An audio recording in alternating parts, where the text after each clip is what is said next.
Bueno, antes de checar lo de criterios de la primera y segunda derivada, vamos a hacer un pequeño repaso de los conceptos que ya hemos visto en la última sesión, para ser más preciso, ¿no? Función creciente y decreciente, eso lo empezamos a hablar cuando hablamos de la derivada. Cuando empezamos a ver la derivada, pues vimos que podemos identificar cuándo una función es creciente y cuándo es decreciente, ¿no? ¿Ok? Entonces, aquí tenemos un par de rectas para repasar. Vamos a considerar que tomamos dos valores, un valor A y un valor B, tales que el valor A es menor que el valor B. Por ejemplo, 0 y 1, ¿no? A es 0 y B es 1. Entonces, una función es creciente sobre un intervalo si la función evaluada en A es menor que la función evaluada en B. Es el caso de la función en azul, ¿no? La función evaluada en 0, en el primer valor, me da este valor, 2, y evaluada en 1, me va a dar 3. ¿Ok? Entonces, como es mayor la función evaluada en el valor mayor de x, entonces eso me dice que es creciente. Y bueno, de manera parecida, para identificar si una función es decreciente, ¿no? Considerando la misma condición para A y B, una función es decreciente sobre un intervalo si la función evaluada en A es mayor que la función evaluada en B, que es el caso de la función que está aquí de verde, ¿no? Si la evaluamos en 0, me da menos 2. Si la evaluamos en 1, me da menos 3. Entonces, el segundo valor fue menor que el anterior. Entonces, eso me muestra que es decreciente. O sea, básicamente va para abajo, ¿no? Y la otra va para arriba. Si nos vamos de izquierda a derecha. Ok, entonces chasqueamos. Y también vimos cómo comprobar si una función es creciente o decreciente, ¿no? A través de su derivada. Vimos que, y aquí tenemos un ejemplo también, ¿cómo se llama? Gráfico. Considera la función de azul como la función original, ¿sí? La de nuestro interés. Entonces la derivamos y obtenemos esta función de verde, ¿no? La punteada. Estamos representando gráficamente esas funciones y observa cómo la derivada, este conjunto de valores donde es positiva, me está diciendo que la función original, es decir, de donde salió, que es creciente. Independientemente de que tenga valores negativos o positivos, va para arriba, ¿no? Es lo que estamos indicando con creciente. Observa situación contraria, ¿no? Si la derivada tiene valores menores a 0, es decir, negativos, como tenemos en esta región de aquí, observa cómo la función original es decreciente, o sea, va para abajo. En mayor o menor medida, pero va para abajo, ¿no? Y pues nada más para complementar, observa cómo aquí la derivada vuelve a tener valores positivos. Entonces, la función original, o sea, la de azul, otra vez va para arriba. Como va diciendo, otra vez va para arriba, ¿no? Entonces, esas son características que me ofrece la derivada, ¿no? Ver cuándo la función original es creciente o decreciente. También, tenemos valores máximos y mínimos. Chascamos. Ahí está, ¿no? Pues tenemos que una función tiene un máximo relativo en C si el valor de la función evaluada en ese punto C es mayor que el valor de la función evaluada en valores cercanos a C. Es decir, aquí ubicamos un máximo relativo porque si evaluamos la función en valores alrededores vemos que son menores, ¿no? Y mínimo relativo cuando la función evaluada en un punto C es menor que la función evaluada en valores cercanos a C. Aquí tenemos el ejemplo del mínimo relativo, ¿no? Este punto es menor que cualquiera de los que están a su alrededor. Entonces, estos conceptos ya los vimos, nada más lo estamos repasando porque con estos los armamos, los agarramos todos juntitos y tenemos, después de chascar, el criterio de la primera derivada, el cual se nos presenta en 3 puntos. Ahorita asumimos, ahorita y en las otras sesiones donde vimos esto, consideramos que simplemente si la derivada es 0, eso me arroja un valor crítico de seguro, ¿no? Pero de hecho no. ¿Nani? Sí, ya sé, pero dame chance. Entonces el criterio de la primera derivada me dice, ya que pasa ese trailer, el criterio de la primera derivada dice que si la derivada de una función cambia de positiva a negativa en un valor c, entonces la función original tiene un máximo local en ese valor c. Lo que acabamos de decir lo podemos ver en esta gráfica que no está reciclada para nada. Aquí tenemos un máximo local. ¿Por qué? Porque observa que la derivada pasó de ser positiva a ser negativa. Sí, es lo que me está diciendo. La derivada cambia de positiva a negativa. Es lo que está pasando aquí. Pum. Entonces, en este cruce, este es el valor C en el cual ya con estas condiciones que vimos, podemos garantizar que tenemos un máximo local. En cambio, si la derivada, si la derivada cambia de negativa a positiva en C, o sea, la situación contraria que la primera, la función original tiene un mínimo local en ese valor C. Es lo que tenemos aquí, ¿no? Observa, cambia de negativa la derivada, o sea, la de verde, ¿no? Si la función cambia de negativa a positiva, ahí en ese punto donde tuvimos ese cambio, la función original, es decir, la de azul, tiene un mínimo local. Y pues ahí se puede apreciar, ¿no? En cambio, con ayuda de la gráfica de un lado, si la función, si la derivada de una función no cambia de signo, es decir, era positiva y sigue siendo positiva, o era negativa y sigue siendo negativa después de pasar por un valor de c igual a 0, entonces la función original no tiene ni máximo ni mínimo local en ese valor c. Observa en este caso, ¿no? Otra vez, la función original es la de azul, la derivada de ella es la de verde. Derivamos x a la 3, me queda 3x a la 2, ahí no hay problema, ¿verdad? No, bueno. Entonces observa cómo esta derivada va a valer 0, ¿no? En x igual a 0. Ahí está.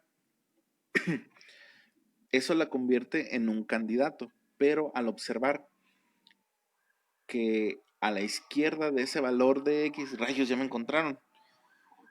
A la izquierda de ese valor en x es positiva la derivada y a la derecha sigue siendo positiva, o sea, no cruzó el eje de las x, nada más lo tocó y se regresó.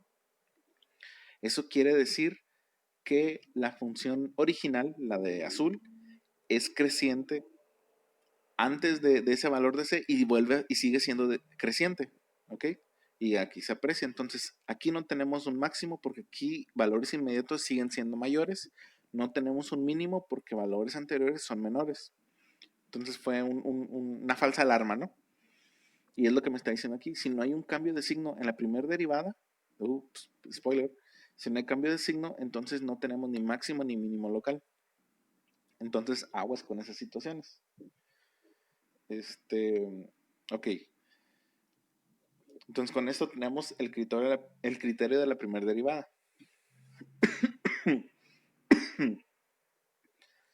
Para ver el criterio de la segunda derivada, vamos a ver otros conceptos. Chesqueamos. Pues un concepto es concavidades.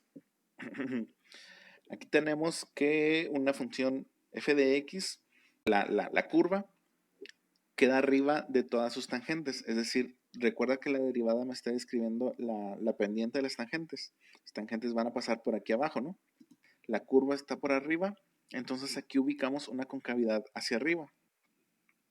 De manera similar, si la curva de la función queda por abajo de sus líneas tangentes, en cierto intervalo ubicamos una concavidad hacia abajo. Aquí las tangentes van a pasar por arriba en toda esta región, por arriba de la curva, entonces aquí ubicamos una concavidad hacia abajo. Sí, básicamente es una forma como esta, ¿no? Sí, es básicamente una U normal o como una especie de U invertida, ¿no? Ok. Entonces, para ubicar estas concavidades, chasqueamos y tenemos la prueba de la concavidad. Y para eso aplicamos la segunda derivada.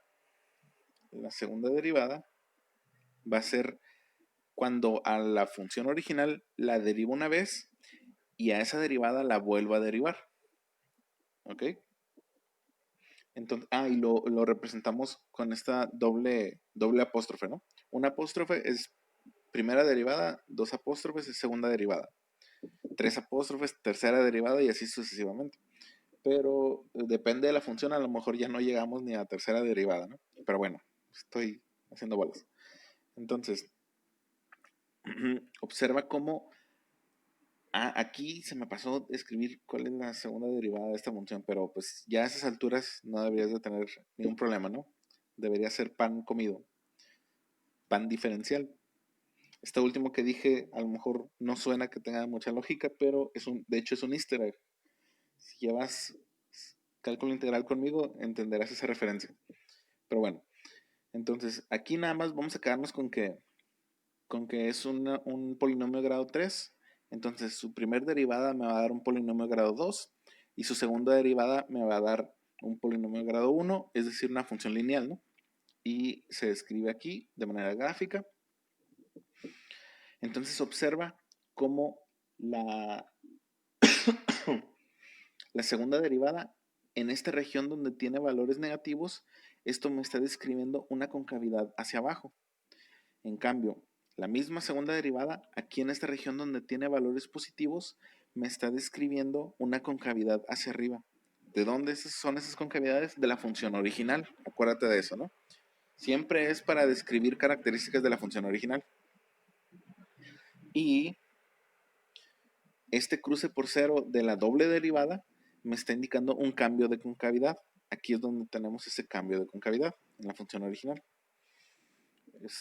Y aquí tenemos otra situación, ¿no? Donde tenemos varios cambios de concavidad. Bueno, dos para ser más específico, ¿no? Tenemos la función original, ¿dónde está? Aquí está. Es grado 4, sí, 3x a la 4 menos 16x a la 3 más 18x a la 2.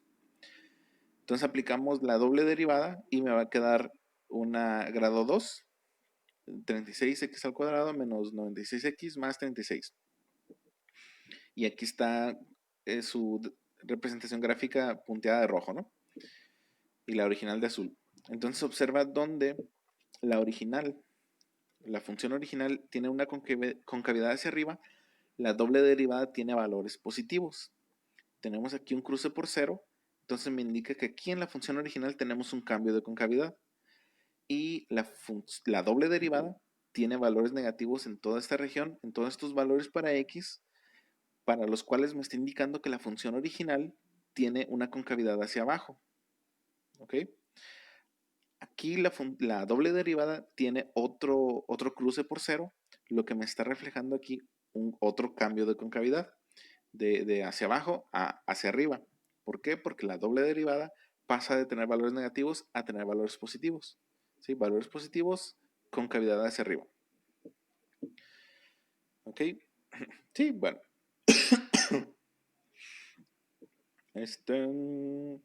Entonces,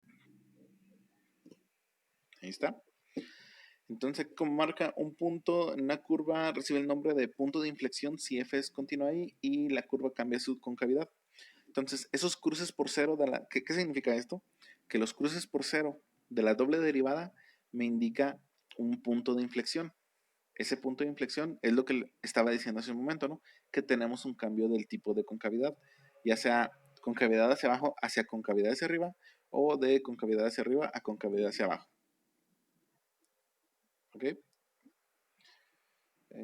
Son las mismas gráficas, nada más fue para resaltar ese nombre, ¿no? Punto de inflexión, cambio, estamos refiriéndonos a un cambio de concavidad. ¿Cómo indicamos ese cambio de concavidad? Cruce por cero de la doble derivada. Así como en la primera derivada un cruce por cero me indicaba un cambio de creciente a decreciente o viceversa, pues en la doble derivada me indica un cambio de concavidad. ¿Ok? Entonces, ya que analizamos lo de concavidad, concavidad hacia arriba, hacia abajo, punto de inflexión, y con lo que tenemos de la primera derivada, entonces ahora sí, los juntamos todos los elementos de la armonía. Esa referencia es porque mi hija ha hecho que me aprenda de memoria todos los diálogos de My Little Pony. Pero con esto llegamos al criterio de la segunda derivada. ¿Ok? Entonces, observa lo siguiente. Si la primera derivada de una función es igual a 0 y la segunda derivada es mayor a 0, con esto ya podemos concluir que la función original, o sea, donde sale esta primera derivada y esta segunda derivada, tiene un mínimo relativo en C. En cambio, si la primera derivada es 0, perdón, si la primera derivada es 0 y la segunda derivada es menor a 0, o sea, es negativa, entonces la función original tiene un máximo relativo en ese valor C. Vamos a verlo aquí con esta gráfica, ¿no? La función original es la de azul, grado 3. La primera derivada es la de verde, es grado 2. La segunda derivada es lineal. Entonces, buscamos un candidato a valor crítico. Lo encontramos donde la primera derivada me da 0. Ahí tenemos un candidato y aquí tenemos otro candidato, porque ahí son los cruces por 0 de la primera derivada, la de verde. Entonces, buscamos también que en ese mismo valor la segunda derivada sea mayor a 0. Es esta situación, ¿no? La primera derivada es 0 y la segunda derivada es mayor a 0, es decir, es positiva. Entonces aquí tenemos un mínimo relativo y observa cómo es verdad. La función original tiene un mínimo relativo, cóncavo hacia arriba. ¿Ok? La segunda situación, la primera derivada es igual a 0, aquí está la otra, y la doble derivada es menor a 0, donde la primera derivada es 0, la doble derivada tiene valores negativos, es decir, es menor a 0. Entonces, estas dos situaciones me están diciendo que la función original tiene un máximo relativo en C, y ahí está, ¿no? Cóncavo hacia abajo, también podemos concluir eso. Y nada más para complementar, aquí tenemos en el cruce por 0 de la doble derivada, aquí tenemos el cambio de concavidad. ¿Ok? ¿Cómo se llama? La primera derivada es positiva en esta región donde está pasando el mouse. Me está diciendo que la función original es creciente. La primera derivada es negativa en esta región donde está pasando el mouse. Quiere decir que en esos mismos valores de x la función es decreciente. Y finalmente la primera derivada es positiva en esta región donde estoy tocando con el mouse. Para esos mismos valores en x, la función original es creciente de nuevo. ¿Ok? Entonces observa cómo con todos estos conceptos que hemos manejado llegamos al criterio de la primera derivada y a su vez al criterio de la segunda derivada. Muy bien, entonces para concluir, todos estos conceptos que estamos viendo para analizar una función, de nuevo retomando el primer tema de este apartado, de esta unidad, es información que podemos aprovechar para optimizar, spoiler, un proceso o la forma en la que vamos a hacer algo, ¿no? Muy bien, con esto terminamos esta sesión. Bye bye.